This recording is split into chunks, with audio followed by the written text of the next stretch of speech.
Halo, balik lagi di Noise Podcast ngobrol opini, inspirasi, dan sampai emosi. Gue senang banget lo masih dengerin. Dan kali ini gue pengen ajak lo kenalan sama satu makhluk yang bisa dibilang misterius, tenang, tapi keren banget.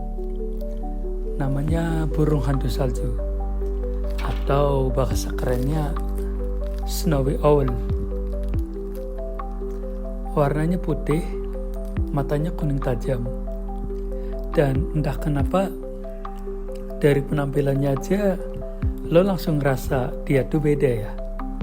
Kayak punya rahasia yang dia simpen sendiri, tapi lo penasaran banget buat ngerti.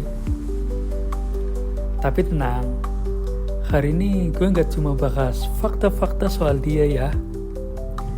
Gue pengen ngajak lo buat ngeliat burung ini dari sisi lain, sebagai spirit animal. Maksudnya apa sih yang bisa kita pelajari dari dia? Dan kenapa justru burung hantu salju ini somehow relate sama hidup kita hari ini? Jadi gini, burung hantu salju itu hidup di daerah Arctic. Tempatnya dingin, sunyi, putih semua. Dan di tengah kesunyian itu dia hidup. Nggak cuma bertahan, ya, tapi berburu juga. Dia diem, tapi matanya awas. Dia sabar, tapi sekali gerak langsung tepat sasaran. Matanya tuh kuning cerah, tajam banget. Bulunya putih, tapi nggak putih polos gitu aja ya. Ada bintik-bintik gelap, ada simbol perjalanan hidup dia. Dan yang paling keren, dia nggak berisik. Terbangnya halus banget, nyaris tanpa suara. Dia lebih milih diem, ngamatin. Baru kalau waktunya pas, dia ambil langkah.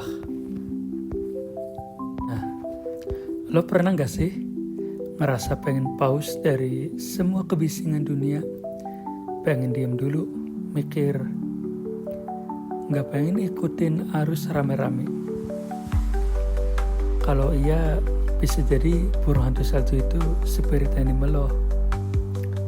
Soalnya spirit animal itu bukan soal hewan kesukaan ya, tapi tentang energi yang lo bawa, cara lo jalan hidup.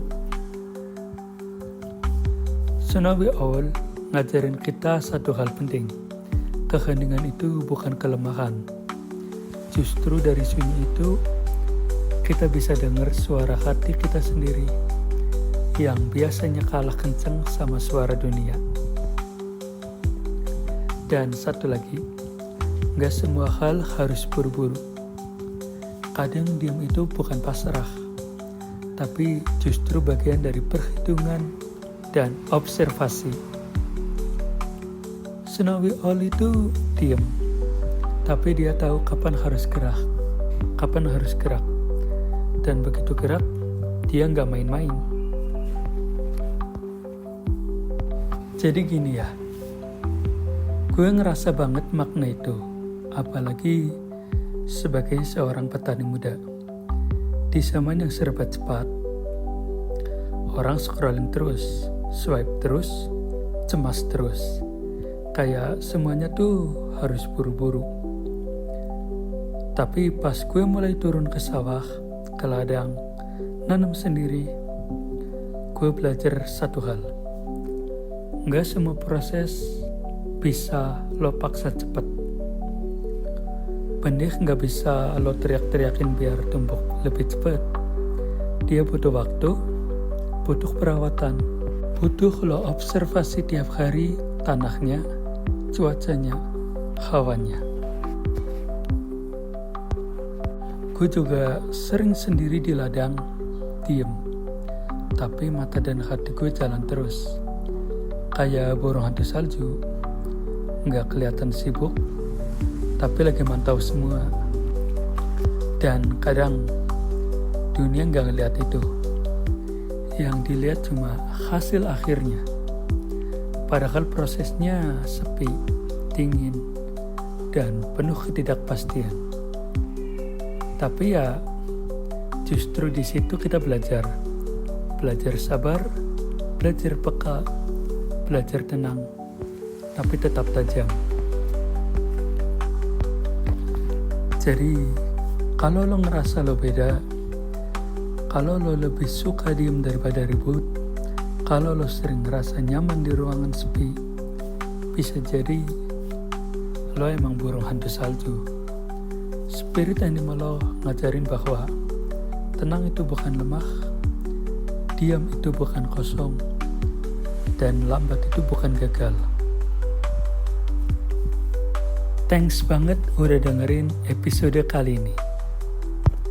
Jangan lupa lo boleh slow, asal tetap tajam. Sampai ketemu lagi di episode selanjutnya. Gue pamit dulu. Tetap hangat di dunia yang kadang dingin.